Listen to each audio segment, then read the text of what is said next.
향기로 기억되는 사람이 있어요. 그 사람을 떠올리면 향기가 훅 하고 몰린다는 것이에요. 광고 카피 중에 이런 내용이 있었죠. 낯선 여자에게서 내 남자의 향기를 느꼈다라고요. 한 번 맡은 향기는 스치는 바람에도 느껴지고 이것처럼 추억이 담겨 있어서 그런지 가고 오래 기억에 남는 것 같아요. 그렇다면 여러분들께서는 어떤 향기로 기억될까요? 저는 여러분들과 항상 함께하고 싶은 톡톡한 향기입니다. 안녕하세요. 저는 지금 꽃이 피는 40대 여성입니다. 일상에서 사람들이 저에게 한 이야기 중 하나는 저는 착하고 순하다는 것이에요. 많이 듣고 왔지만 그동안은 칭찬을 받아 생활했습니다. 결혼 후에 살아보니 순탄한 일만 있는 것은 아니었어요. 그래서 문제가 생기면 타협할 수 있는 자세로 살아가는 것이 필요하다고 생각했습니다. 저는 성격을 바꾸기로 결심한 이유가 제 시어머니 때문인데요. 시어머니의 행동을 혼자 알고 있는 것만으로는 너무 억울해서 이렇게 사정을 이야기해 보려 합니다. 지금부터 제 이야기를 시작해 보겠습니다. 어린 시절 이야기부터 해보자면 저는 홀어머니 밑에서 3남매 중 장녀로 자랐습니다. 제가 학교에 다닐 때 아버지가 돌아가신 후에는 엄마가 혼자서 우리 세 자녀를 키워주셔야 했어요. 당시 우리 엄마는 사람들이 애들을 돌보느라 힘들다고 생각하지 않았습니다. 흔히 있는 일처럼 일찍부터 돈을 벌려고 외출했고 중학교를 졸업하지 못했습니다. 엄마는 결혼 전부터 공장에서 일했고 아빠를 만나 결혼한 후에는 우리 세 남매를 키우면서 부엌을 계속 손에서 놓지 않았습니다. 어린 시절 기억 속에 희미하게 남아있는 것은 엄마가 막내 동생을 등에 업고 작은 금속 부품들을 조립하고 있던 모습이었습니다. 바가지 하나 가득 쌓아놓고 테이프를 붙이곤 하는 것을 생생히 기억합니다. 옆에서 보면서 재미있어 보이던 그 모습이 떠오르네요. 그러던 중 6살 즈음 아빠가 사고로 돌아가셨습니다. 건설 현장에서 일하시던 아빠가 사고로 인해 돌아가셨죠. 그만 하늘나라로 떠나신 것이었죠. 저는 사실 너무 어릴 때라 아빠가 돌아가셨다는 것도 잘 모르고 그냥 아빠가 집에 계속 안 와서 울었던 기억만 있네요.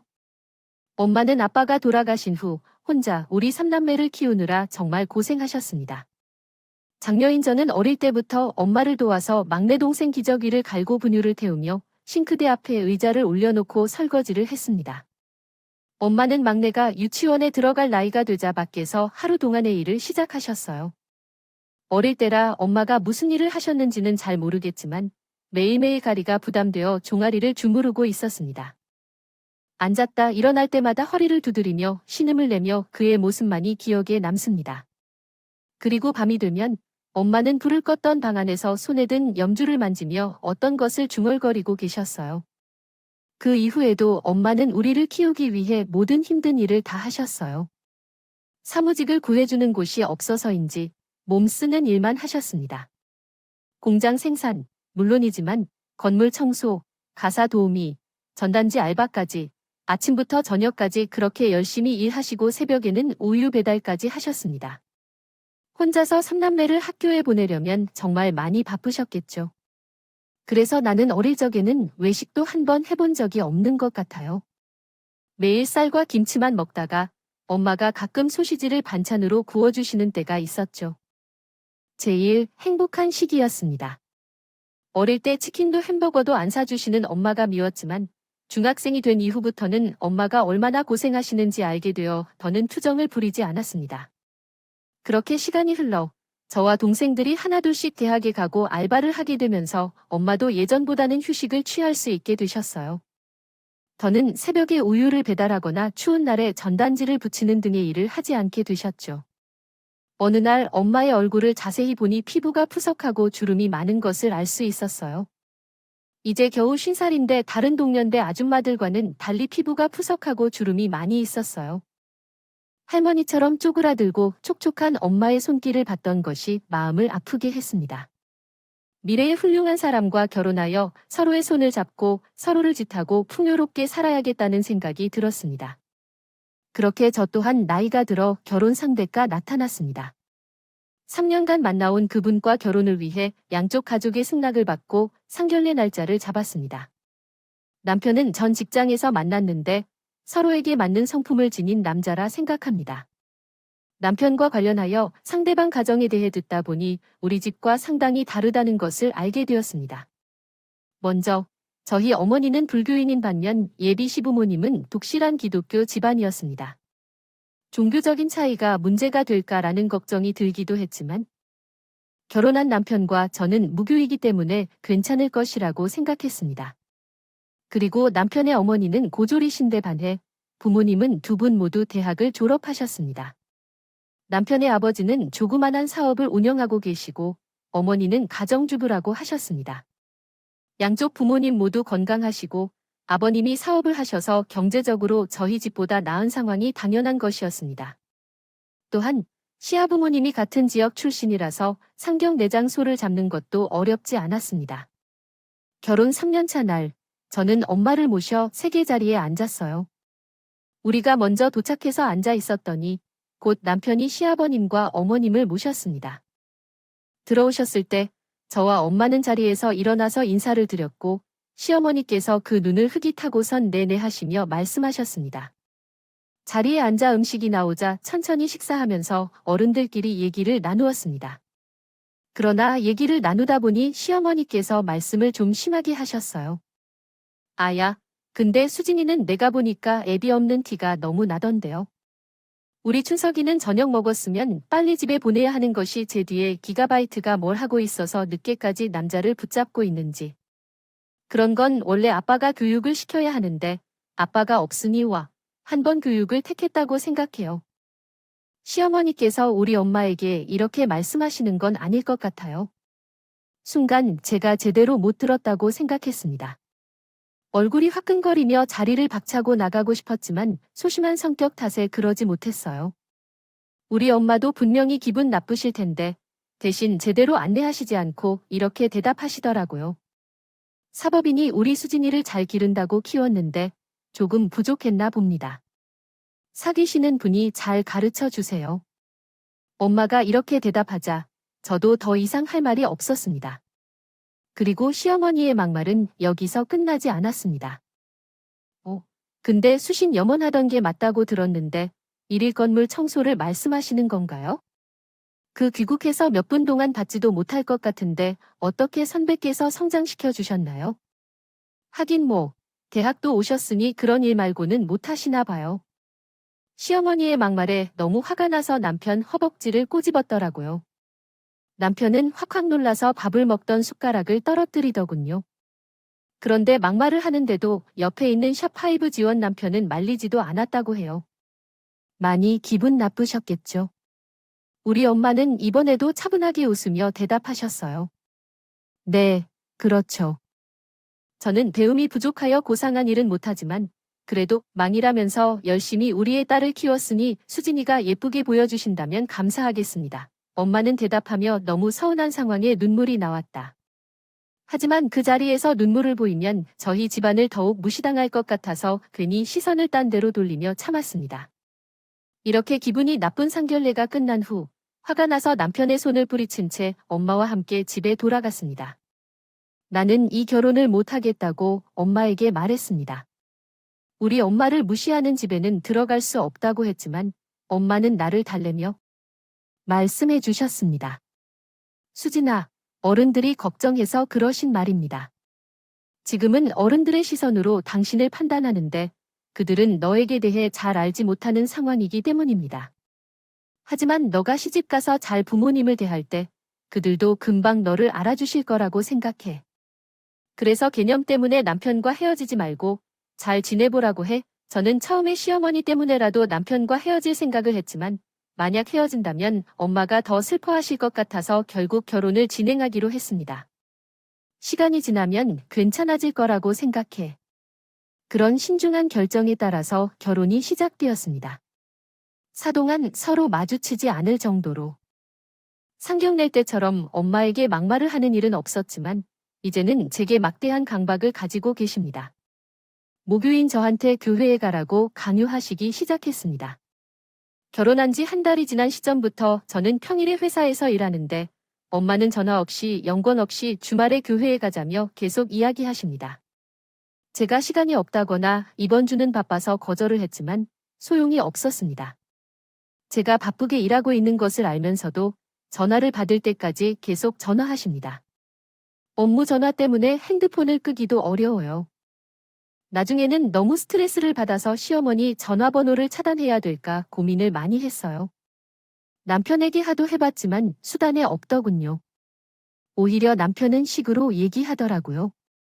엄마가 그렇게까지 얘기하는데 그냥 눈 한 번만 딱 감고 갔다 오면 안 될까요? 교회 한두 번만 가보고 별로면 안 간다고 얘기하면 되잖아요. 전에는 어이가 없어서 호드수만 지었습니다.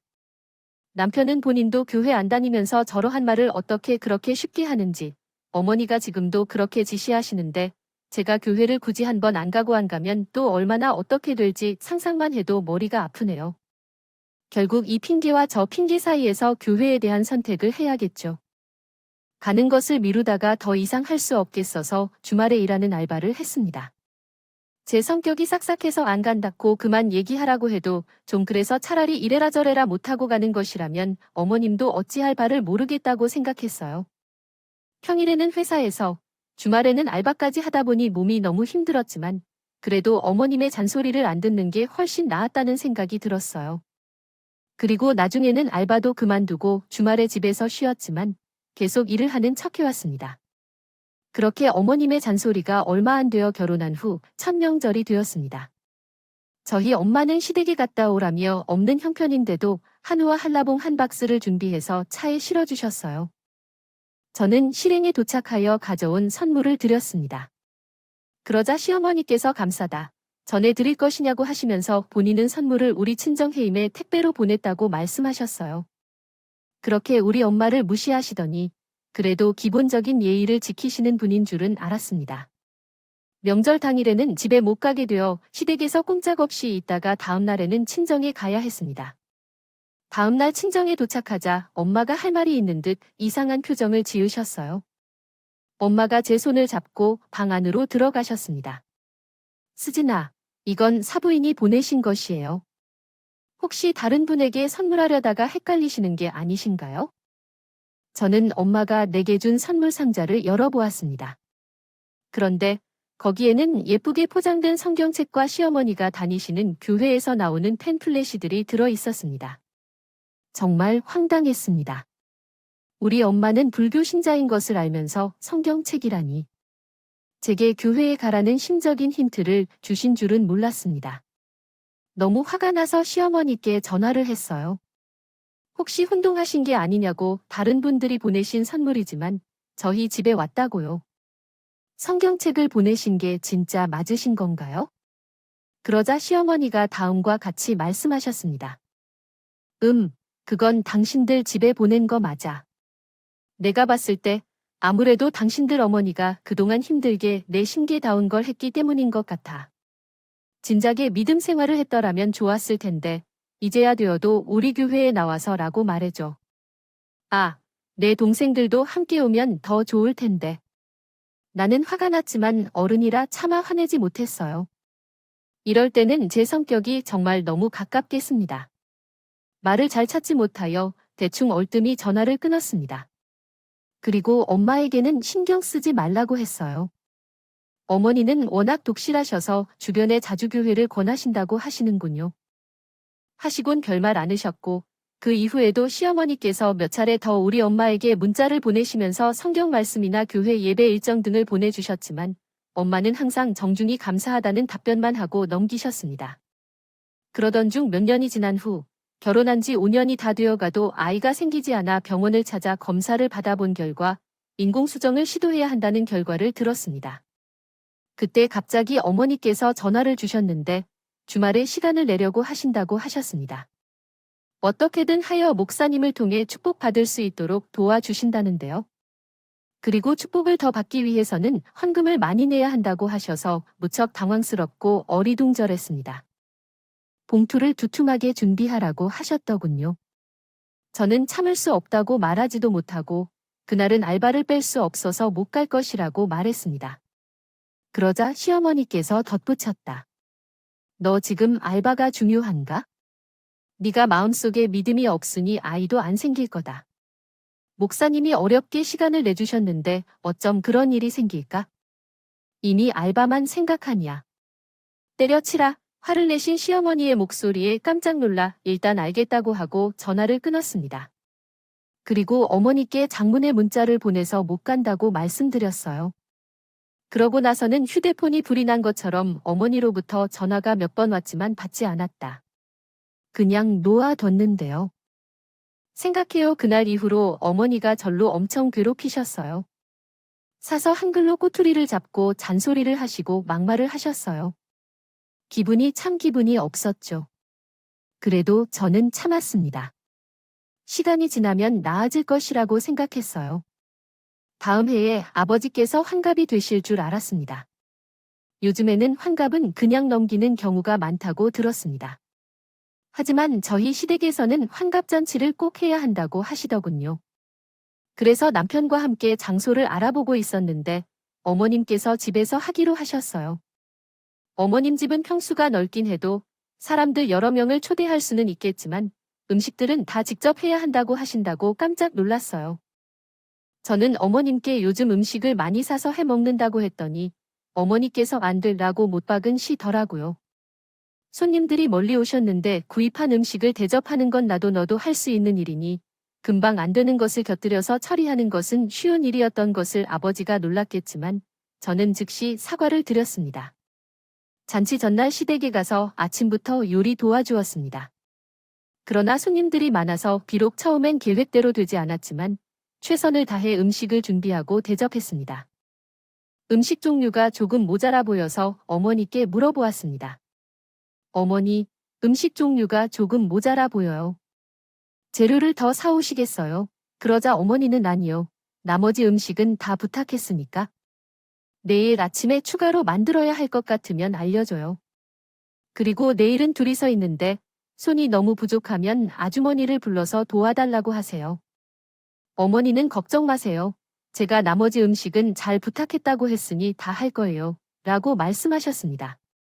나머지 음식을 부탁해 두셨다고 해서 저는 마저 만들어서 집에 돌아왔습니다. 쉬었어요.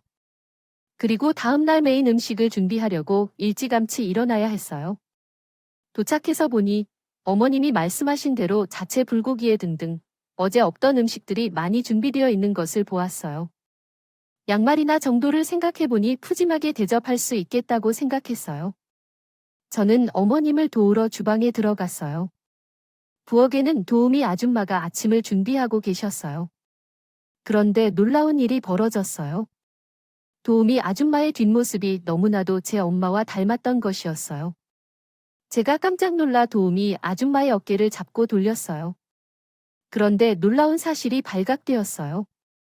어머님이 말씀하신 도우미 아줌마가 바로 우리 엄마였던 것입니다.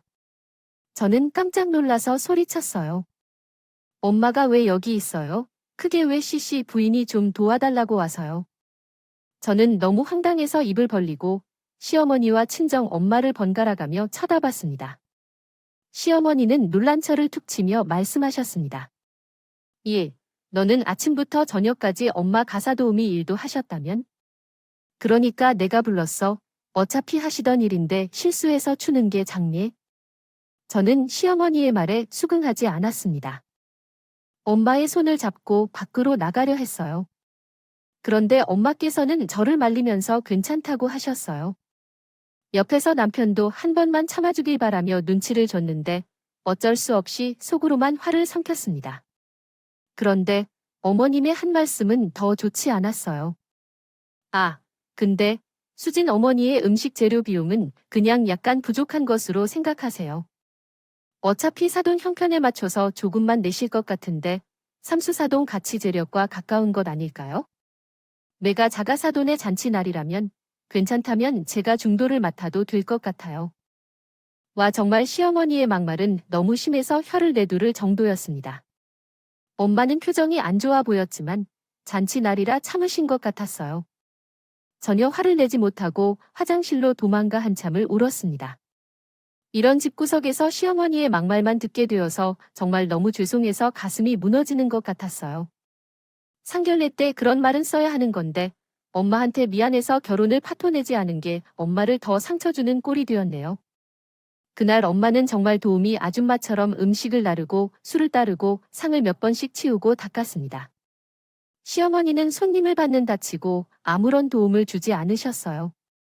손님들이 정오부터 오기 시작해서 늦게 도착했습니다. 옷까지 계속해서 들려 날락하셔서 보니 마지막 손님을 보내고 정리를 끝냈을 때는 이미 해가 진 지였었습니다. 시아버지도 저녁도 먹고 가라는데 친정엄마랑 밖에서 먹겠다고 하고 문을 나섰어요. 그때 시어머니가 우리 엄마에게 봉투를 주셨다고 해서 오늘 이런 거 일당이라고요. 시금 10,000원씩 쳐서 넣었으니 다른 집보다 후하게 넣은 거라며 했어요. 저는 봉투를 휙 빼서 다시 시어머니에게 돌려드렸어요. 이런 거 안 주셔도 돼요 하니까 그대로 시댁을 빠져나와 엄마와 함께 저녁을 먹으러 갔습니다. 저는 너무 속상해서 엄마에게 물었어요. 도대체 재료값이 얼마나 나오냐고요? 대충 봐도 갈비찜이나 불고기에 엄마가 해온 음식의 가지 수만 해도 10가지나 되는 것 같더라고요. 그렇다 보니 어떻게 이렇게 많은 재료들을 무슨 돈으로 살 수 있는 건지요. 엄마가 대답을 안 해주고 얼버무렸는데 계속 추구했던 결과 결국 말해주시더라고요. 그래도 사돈 어른 잔치라고 생각했기에 더 많은 곡이 나온 후에 좋은 재료들로 맞섰더니 금액이 어마어마한 건 진짜였어요. 거의 31분 정도 준비했으니 얼마나 들지는 대충 짐작하실 수 있을 거예요. 저는 너무 화가 나서 바로 엄마 괴사로 재료비보다 더 많은 금액을 쓸어 담았습니다. 그리고 남편은 뭐가 잘못된 건지도 모르고 옆에서 실실거리는데 차츰 쥐어받고 싶은 마음이 크네요. 우리 시어머니가 오늘처럼 일 도와달라고 하면 결코 도와주지 않을 거야? 알겠지? 차라리 내가 돌아갈 테니 엄마는 결코 하지 말라고 했습니다. 엄마에게 다시는 이런 일을 하지 말라고 꼭 당부해야 해요. 그 후에도 시어머니는 우리 엄마가 음식을 만들었던 걸 자꾸 갖다 달라고 부탁했어요. 진짜 누구 생일이건 간에 우리 엄마가 만든 갈비찜이 너무 맛있었거든. 갖다 주라며 부탁하는 사람이 어딨어도 좀 도와주라고 하라고. 제가 엄마가 요새 바쁘시고 몸이 안 좋으셔서 요리할 상황이 안 됩니다. 그래서 거절했습니다. 몇 번 거 지나면 아는 법도 있지만 꾸준히 계속 부탁하셨어요. 시어머니께서 엄마에게 직접 문자도 보내시길 바랐고 엄마 손을 잡고 휴대폰 매장에 가서 번호를 바꿔버렸습니다. 그리고 시간이 흘러 결혼한 지도 10년이 가까워졌어요. 저는 시험관 시술을 몇 번 시도해봤지만 너무 어려워서 결국 자연의 법칙에 맡기기로 결심했습니다. 또한 저도 나이를 먹어 예전과 달리 30대 후반이 되었네요. 시어머니는 아직도 교회에 나오라는 말씀을 종종 하시지만 예전만큼 강하게 말씀하시진 않았어요. 저도 벌써 결혼 생활 10년 차가 되다 보니 어머님을 피해 거절하는 능력이 늘어나 예전보다 수월하게 거절할 수 있게 되었거든요. 아버지께서는 손주가 안 생기셔서 불평스러운 모습을 보이시던 것 같았지만 특별히 잔소리를 하시진 않으셨어요. 사실 아버지께서는 그리 좋은 분은 아니셨지만 어머니께서는 매우 특별하셔서 아버지를 단순히 평범하게 여기셨습니다. 제 동생들은 이제 다 결혼을 해서 조카도 생겼습니다. 제 동생의 결혼식 당일 아버지께서 직접 축의금을 보내시리라고 생각했지만 청첩장을 받으셨음에도 불구하고 그 사항을 무시하셨습니다. 반면 우리 어머니는 도련님의 결혼식 때 직접 축하와 인사를 드리러 가셨는데요. 사람이 올 때 가는 것도 있고 가지 않는 것도 있지만 아버지가 그런 분이시라는 것은 알고 있었지만 그럼에도 불구하고 너무 심하다고 생각했습니다. 어머님께서는 기본적인 것도 바라지 않아야겠다고 생각했습니다. 또한 엄마는 건물 청소 일을 계속하셨어요. 겨울에는 손도 부르고 투구도 너무 추워서 걱정이 되었지만 제가 어릴 때 새벽 오물 배달과 전단지 알바를 같이 했던 때보다는 훨씬 괜찮으시다며 계속하셨어요. 무리하지 말라고 용돈을 더 올려주고 있지만 어차피 용돈은 하신 다음에도 맛있는 거 사드시라며 돌려주셨습니다. 젊은 시절부터 너무 많이 일하신 엄마는 나이가 많아지면서 손과 건강이 많이 좋지 않아서 안쓰러울 때가 많습니다. 시어머니와는 나이가 같은데도 우리 엄마는 거의 10살이나 많아 보였어요. 아직 60대 초반인 우리 엄마는 동년배 아줌마들과 비교해 옷을 정게 입고 다니시던데 우리 엄마는 무릎이나 허리가 어딘가 한 곳도 성하게 성장하지 않은 것 같았어요. 평생 힘들게 살아오시면서 동네 아줌마들처럼 카페에서 커피를 시키고 수다를 떠는 즐거움도 모르시는 분이셨어요. 나는 노력하여 일하며 다른 아줌마들처럼 엄마에게도 좋은 옷을 입히고 좋은 곳에 데려다 드리고 싶었어요. 그래서 결혼한 10년 동안 나도 고스란히 일해가며 금전을 마련하기 위해 남편에게 숨긴 돈을 적금해 뒀습니다. 10년 동안 열심히 돈을 모아왔던데요. 그래도 그 금액이 꽤 괜찮았어요. 이 돈으로 엄마와 동생들과 함께 제주도 여행을 가기로 계획했습니다. 그리고 남은 돈은 엄마에게 드리기로 했어요. 엄마께 깜짝 선물을 해주고 싶어서 엄마가 쉬는 날에 맞추어 비행기를 미리 예약하고 모시고 가려고 했어요.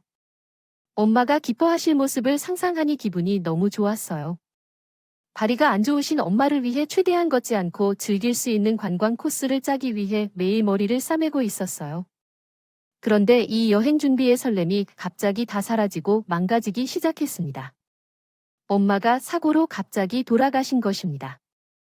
평소처럼 어스름한 새벽에 출근하러 건물 청소를 하던 엄마가 쓸 때마다 계단을 확 터지는 티저가 떨어져서 머리를 심하게 다치고 병원에 실려갔던 것이었습니다.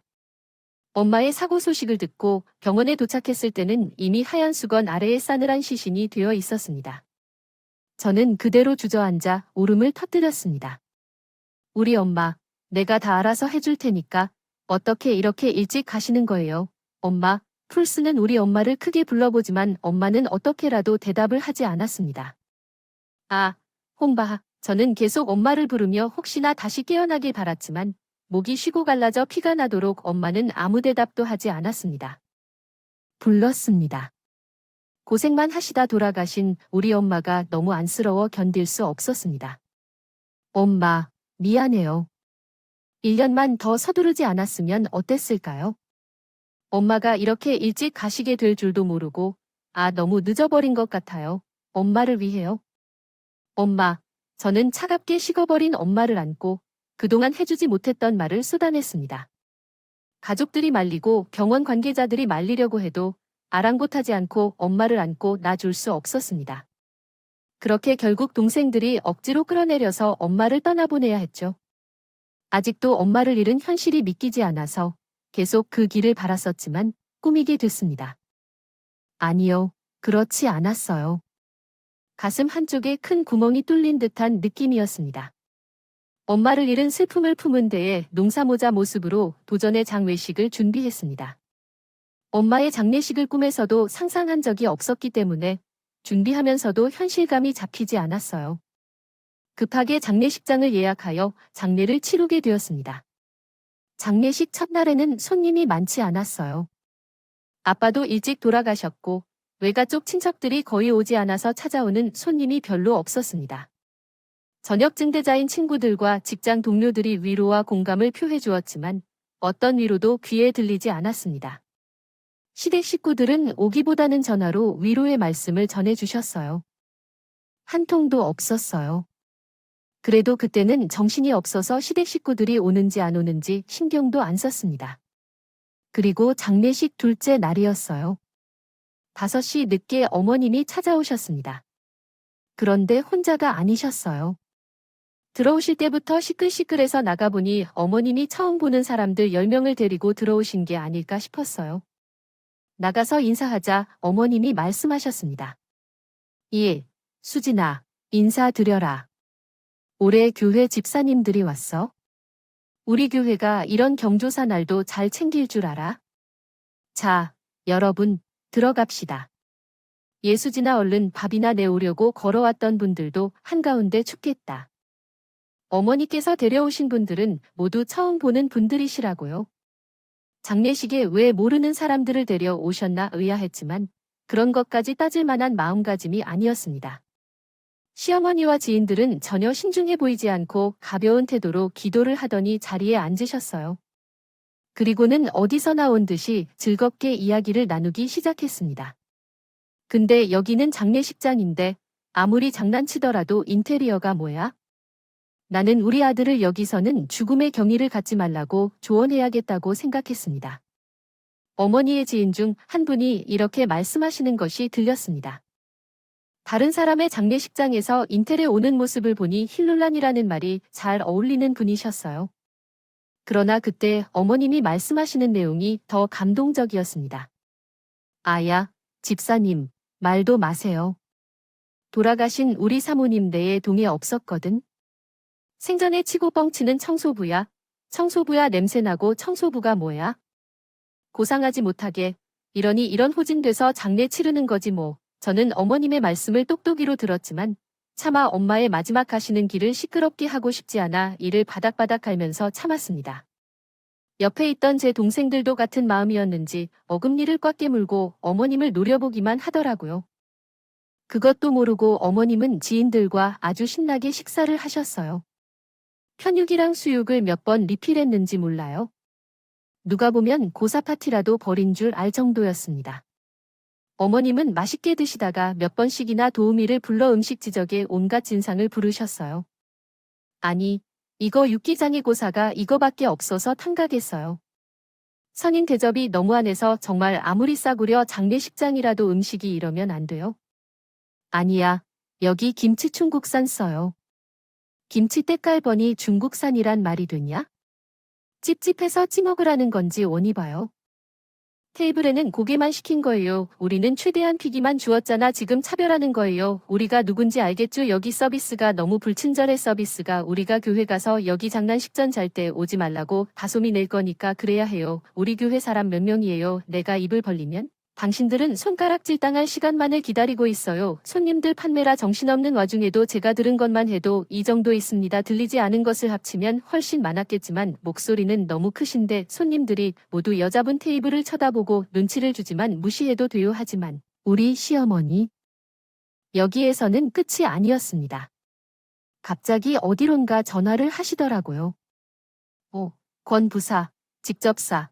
여기에 어디 장례시장인데 아직 저녁을 안 먹었지. 다들 데리고 여기로 와봐. 우리 사돈 장례시장인데 여기 서비스는 좀 후진데 편육이 맛있더라고 해서 한 젓가락씩 들고 가자. 브리그 에이 우리끼리 무슨 부의금이야. 굉장 와서 밥이 날 잡으시오. 저는 어이가 없어서 급히 남편을 불러 눈치를 주었어요. 어머님이 여기서 동네 사람 다 불러놓고 잔치를 벌이려고 하니깐 종말이라고 하더라고요. 남편은 말로 나 알겠다고 하더니 쭉 늘어져 있었습니다. 꺼리고 가만히 있어요. 그리고 한 20분쯤 지나자 어머님이 전화로 부른 지인 3, 4명이 장례시장에 도착했습니다. 그 지인분들은 저와 남편에게 간단한 인사를 한 후 이미 몇 시간 전부터 앉아서 고기 파티를 하고 있던 어머님과 교회분들에게 반갑게 달려갔어요. 그리고 여기가 장례식장인 것도 모르고 큰 소리로 웃고 떠들었습니다. 너무 시끄러워서 장례시장에 오신 다른 손님들이 저에게 한마디씩 하고 가셨어요. 예의가 더 없는 우리 인근 주민들은 누구냐고 물어봤어요. 글쎄요, 저도 모르겠어요. 저희 시어머니 빼고는 모르는 분들이라서. 전날까지만 해도 엄마를 잃은 슬픔이 주체가 되지 않아 눈이 퉁퉁 붓고 얼굴이 빨갛게 달아오르도록 하루 종일 울기만 했는데 그날은 시어머님 우리 때문에 많은 눈물이 쏙 들어가 버렸습니다. 그리고 어머님 우리가 거의 3시간 예상해서 떠들고 있을 때쯤인가 봐요.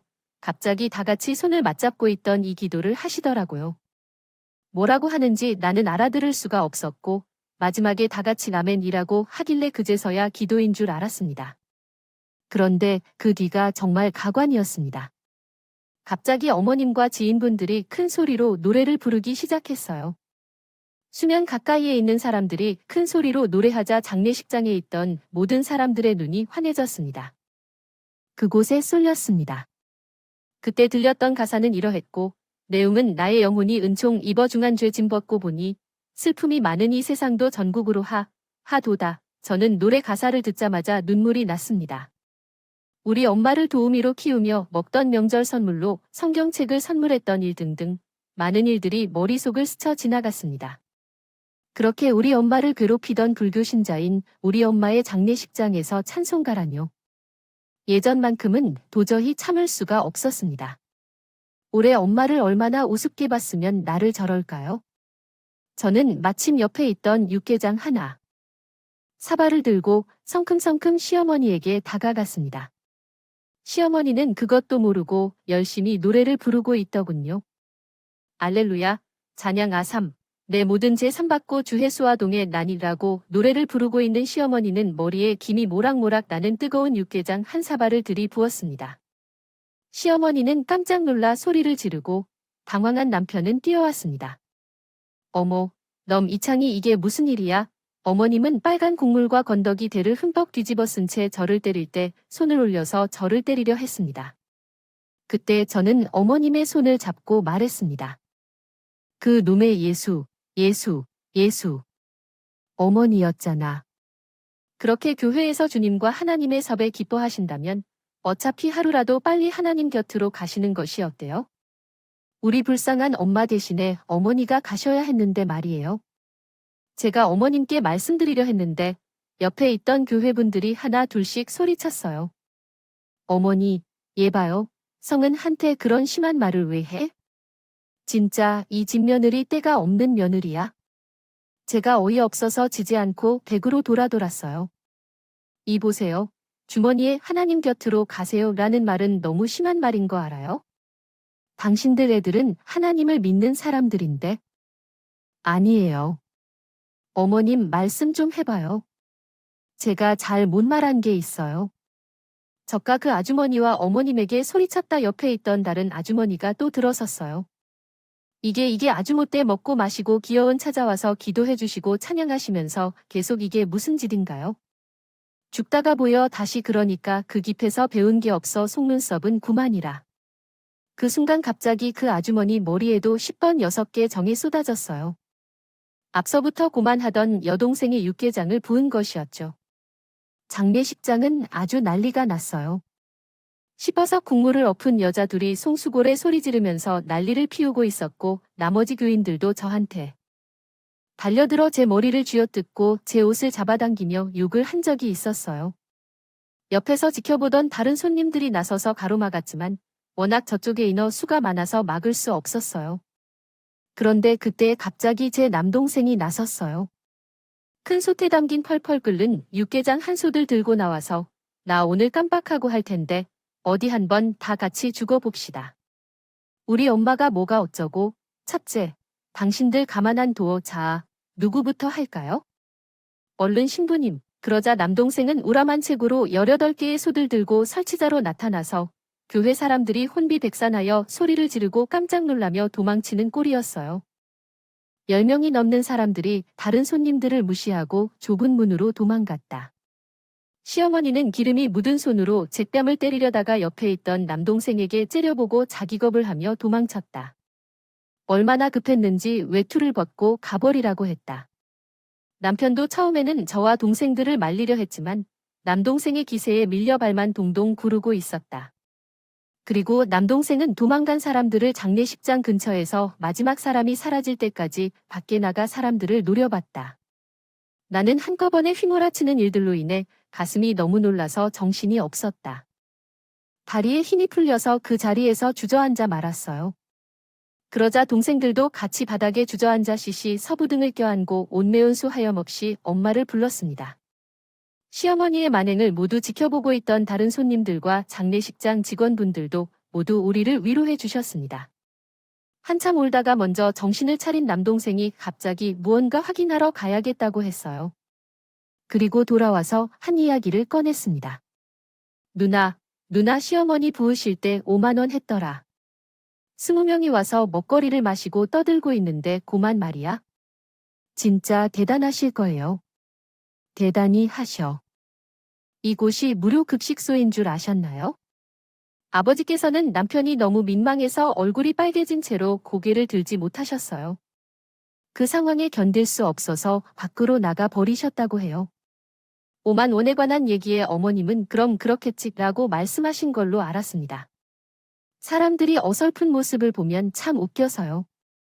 나중에 장례식장 직원들께서 만들어 놓은 난장판에 대해 사과를 드리고 다행히 장원시장에서 괜찮다고 말씀해 주셔서 엎어진 육개장도 열심히 치웠습니다. 그런 후에 그날 저녁 어머님께 이야기를 들은 아버님이 전화를 주셨어요. 처음에는 어머님이 소람 피어슨에게 미안하다라고 말씀하셨지만 그래도 시어머니한테 버릇없이 행동을 했으니 사드리라고 말씀하셨다고 했어요. 이제 더 이상 참지 않기로 했기 때문에 이 사실을 아버님께 알렸습니다. 제가 그동안 참았습니다. 아버지, 부인들이 제 곁에서 지켜보셨을 거예요. 이제부터 우리는 더 이상 참지 않기로 했으니 앞으로 아버님과 어머니 대면한 일은 없을 거라 생각하고 그렇게 행동해 주시기 바랍니다. 남편이 받아들이지 못할까 봐 걱정되어 아들들을 거느릴 준비를 하고 계십시오. 아버님은 당황하시는 것 같아 헛기침만 하셨기 때문에 전화를 끊었습니다. 그리고 남편에게 상황을 알렸어요. 결혼 생활을 이어가는지 그만두는지에 대해 생각 중이라고 알려주었습니다. 나와 이혼할 건지 하나만 선택하라고 했어. 생각할 수 있는 시간은 단 3일 주겠다고 했습니다. 남편은 고개만 깊이 숙이고 아무 말도 못했습니다. 그리고 3일이 지나갔습니다. 남편은 부모의 연애를 끊을 수 없다고 했습니다. 이미 남편의 선택을 어느 정도 예상하고 있었기 때문에 미리 챙겨둔 이혼 서류를 내밀었습니다. 도장을 찍었고 남편은 울면서 한 번만 다시 생각해달라고 빌었지만 저는 거절했습니다. 이제는 더 이상 남에게 휘둘리지 않기로 했기 때문입니다. 그리고 난 남편과 이혼했습니다. 남편과의 사이에서 아이가 없었기 때문에 그나마 다행이라고 생각했어요. 아이가 있었으면 얼마나 더 골칫거리가 되었을지 생각하기 싫네요. 어머님은 그때 그 사건 이후로 동네에서 부끄러워하며 교회로 옮겨졌다고 해요. 그리고 6개월 전 뒤집어 쓰세요. 어머니라고 동네 중심으로 소문이 나서 얼굴을 못 들고 다니겠다며 이사를 간다고 하더라고요. 같은 교회에 다니던 지인한테 들었는데 정말 통쾌했다고 하더군요. 그 후로 저는 동생들이 사는 근처에 작은 집을 얻어 조카들과 즐거운 시간을 보내고 있습니다. 주변에서는 제 나이가 깎였다며 재혼을 생각해보라고 하지만 저는 이제 다시 결혼하려 하지 않을 것입니다. 나중에 정말 괜찮은 사람이 나타난다면 마음이 변할 수도 있겠지만요. 지금은 그냥 나 홀로의 시간을 즐기면서 가끔씩 조카들과 함께 놀아주는 삶이 너무 좋습니다. 아마 우리 엄마도 항상 내 행복을 바라셨기 때문에 현재의 나 모습에 기뻐하실 것입니다. 그러고 보니 그날 이후로 우리와 동생들은 결코 먹지 않은 음식이 생겼습니다. 그게 바로 우유와 사료인데 각각 벌금 형태로 받을 때마다 시어머니가 떠올라서 생각하기도 싫네요. 또한 이제는 속에만 담아두지 않고 할 일을 하겠다고 다짐하고 있어요. 만약 내 성격이 더 강했다면 엄마는 그런 무심함을 받아들이지 않고 돌아가지 않았을지도 모르겠군요. 지금은 가족이 남아있어 동생들을 위해 강인한 여자가 되겠습니다. 여러분, 응원해주세요. 제가 여러분의 행복한 삶을 응원하겠습니다. 오늘도 감기 조심하세요. 감사합니다.